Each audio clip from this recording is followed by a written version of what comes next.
He entrado en este gran bosque, atravesando un terreno muy difícil de cruzar. Aquí los mosquitos son la pena, la felicidad, el frío y el calor.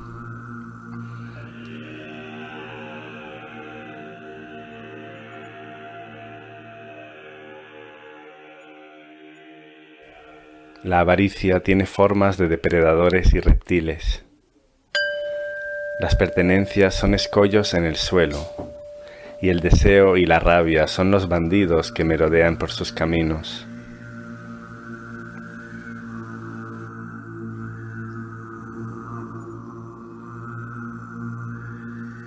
No hay nada que se pueda comparar a este bosque, pues no hay nada separado de él.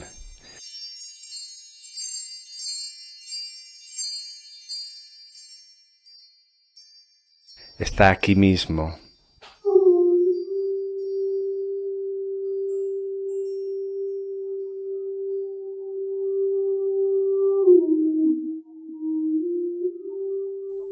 No hay nada más pequeño que este bosque, y no hay nada más allá de él.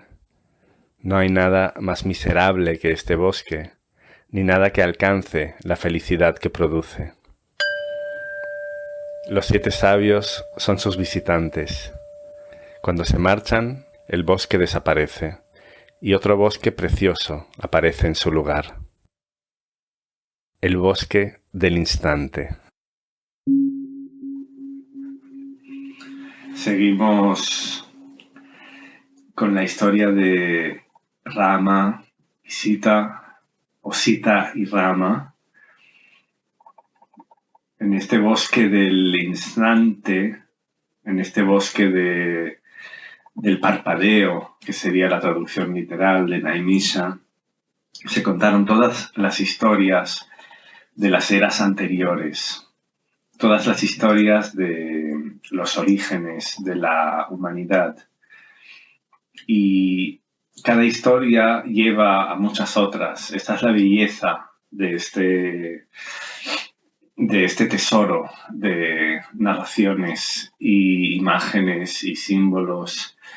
Y estamos narrando muy poco a poco. El Ramayana es el nombre que tiene el viaje que hizo Rama para recuperar a Sita. Rama es un príncipe, Sita es una princesa, y los dos son un avatar, un nacimiento divino o un nacimiento de Vishnu, que es lo que está en todas partes. Después de encontrarse, Rama y Sita nacen por separado, cada uno en un reino distinto. Llegan a encontrarse de jóvenes. Rama demuestra que es apto para casarse con Sita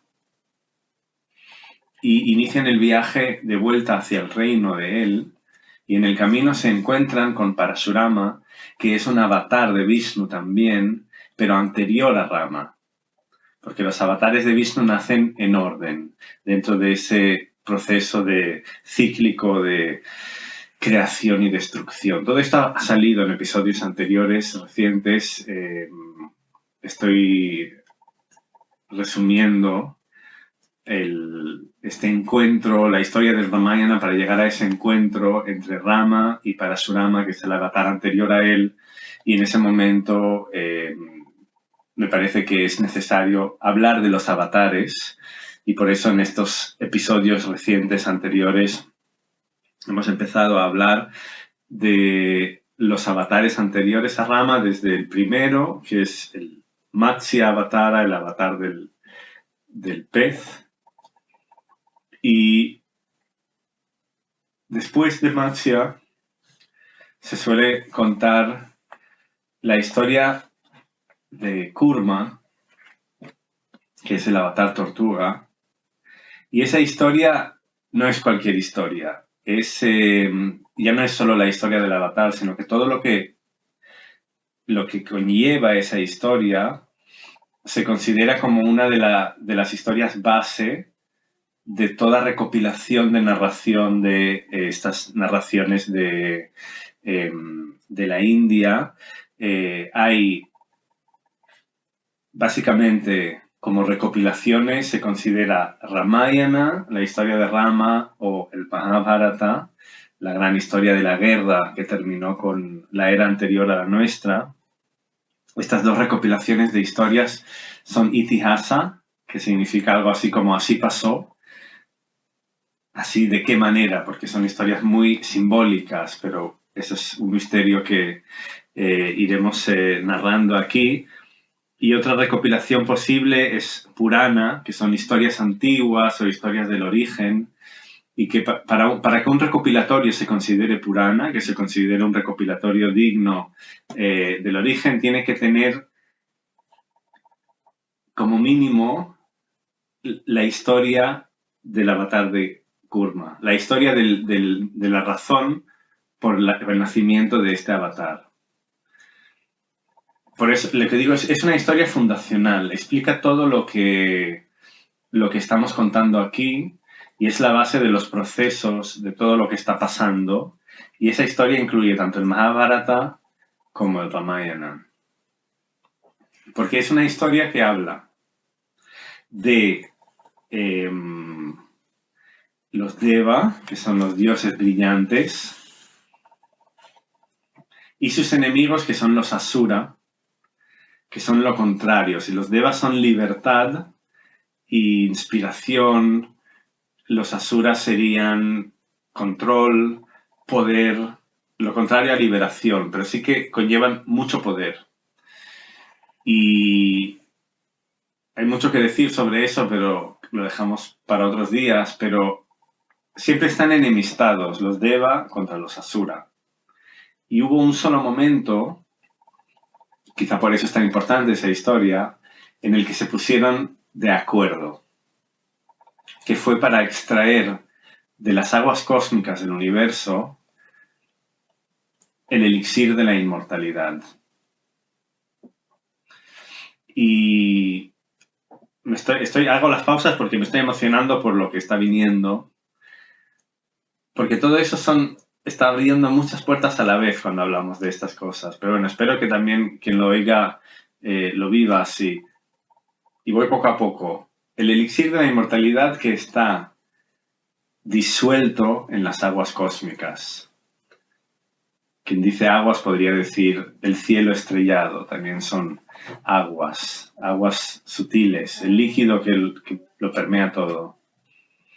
Y lo que quieren hacer los Deva y los Asura es batir las aguas cósmicas, removerlas como se remueve la leche para extraer de ella las grasas y sublimar la mantequilla o la nata de la leche. Para hacerlo necesitan algo que remueva todo y agarran la montaña central del universo y la ponen en el centro del cosmos. Una montaña que para arriba, desde el plano material, sube por los 7 planos superiores, los 7 planos sutiles, hasta llegar a la cima, que es el más allá de la verdad. Es un acceso al mundo de Vishnu, que es lo que está en todas partes. Y debajo del plano material tiene 7 planos inferiores que pasan por los mundos de los Asura hasta llegar al fondo indiferenciado de todo, de donde ningún sentido, ni siquiera la mente puede volver. Tan alta es esta montaña. Y para removerla se ofrece el Vasuki, que es el rey de las serpientes, de los Naga, que es una de las razas que vive debajo de tierra, en esos planos inferiores a la materia, pero que pueden ser amistosos también. En ese caso, Vasuki se ofrece para que lo usen como cuerda, para que lo enrollen alrededor de la montaña Meru, o Mandara, depende de la versión, la montaña central del universo. Como Vasuki son Naga, y los Naga pueden tomar la forma que quieren, se puede hacer tan largo como para que lo enrollen alrededor de esta montaña, y los Deva agarran esa serpiente desde la cola, y los Nagas son seres serpentinos, no sé si lo he dicho, pueden tomar la forma que quieren, pero en general tienen una forma más bien relacionada con las serpientes. En ese caso es como una cuerda gigantesca o una serpiente gigantesca. Los Deva o los dioses agarran a esa serpiente de la cola y los Asura de la cabeza, y tiran por turnos, uno para un lado y otro para otro, para que se vaya agitando esa pala o ese centro móvil que va agitando las aguas.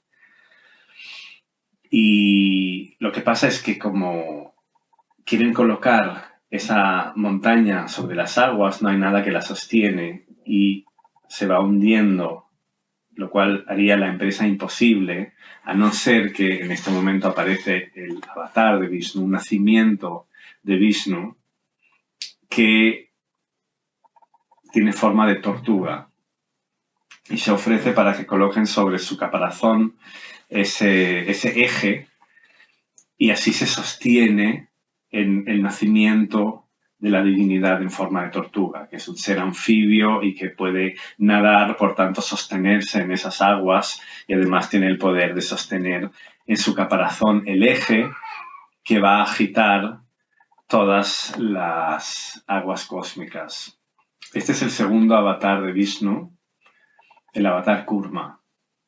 Pero aquí pasan cosas muy interesantes, porque entonces para extraer el elixir de la inmortalidad van tirando cada uno de un lado, los Deva y los Asura, y a medida que las aguas se agitan, empiezan a salir primero otras cosas. Lo primero, por ejemplo, es un veneno, que es el veneno de la ignorancia, que está en todas partes. En un proceso de purificación, lo primero que salen son los venenos que hay que purificar. Y ese veneno iba a quemar todos los mundos, y entonces apareció Shiva, que Shiva es como la divinidad, es como Vishnu, pero es otro nombre que tiene y con otras características. Y Vishnu es el centro, el orden, lo que sostiene todo. Shiva son los márgenes, lo que está más allá, lo que transforma las cosas. Por mucho que algo esté estructurado, si solo fuera estructura, asfixiaría todo. Por eso la otra cara de la divinidad es Shiva, que es el que acaba transformando las cosas. Son dos aspectos necesarios de lo mismo. Y Shiva es bondad pura, no es que transforme las cosas porque le guste agitar, es por compasión. Y de eso hay otras historias que podemos otro día sacar. Si alguien quiere hacer algún pedido, podéis hacer un comentario o entrar a la página respirarelmahabharata.com, donde podéis contactarme y hacer pedidos de las historias que cada uno quiera. Pero en este caso era importante para mí hablar de la bondad de Shiva para tragarse este veneno y transmutarlo en su cuello. Por eso desde entonces Shiva tiene el cuello azul, por ese veneno que contuvo en ese momento para salvar a los mundos. Y después empiezan a salir regalos de las aguas que van cambiando dependiendo de la versión de la historia. Pero hay unos cuantos, un par, que son muy importantes de mencionar ahora. Uno, por ejemplo, es Airavata, que sale de las aguas, que es un elefante blanco, gigantesco. Hay quien dice que con 7 trompas, como los 7 chakras, que es el elefante que cabalga Indra, el rey de los Deva, el rey de los dioses. Y Uchaisravas, que es un caballo también que cabalga Indra. Y siempre en un momento, justo antes de llegar a que salga de las aguas el elixir de la inmortalidad, sale del agua la luna también muchas veces y en un momento Lakshmi.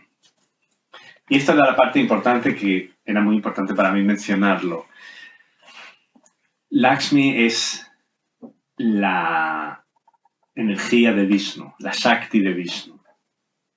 La diosa de la belleza se la conoce, la diosa de la abundancia. Si Vishnu es el orden, la belleza es la energía del orden. Es la que lo sostiene. Y sale de las aguas cósmicas, como si hubiera estado hundida en ellas.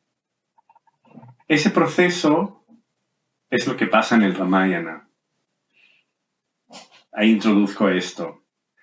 Hay otra historia, y lo que pasa es que estas historias, como pasan muchas veces en planos donde el tiempo es distinto, es difícil decir qué viene antes y qué viene después.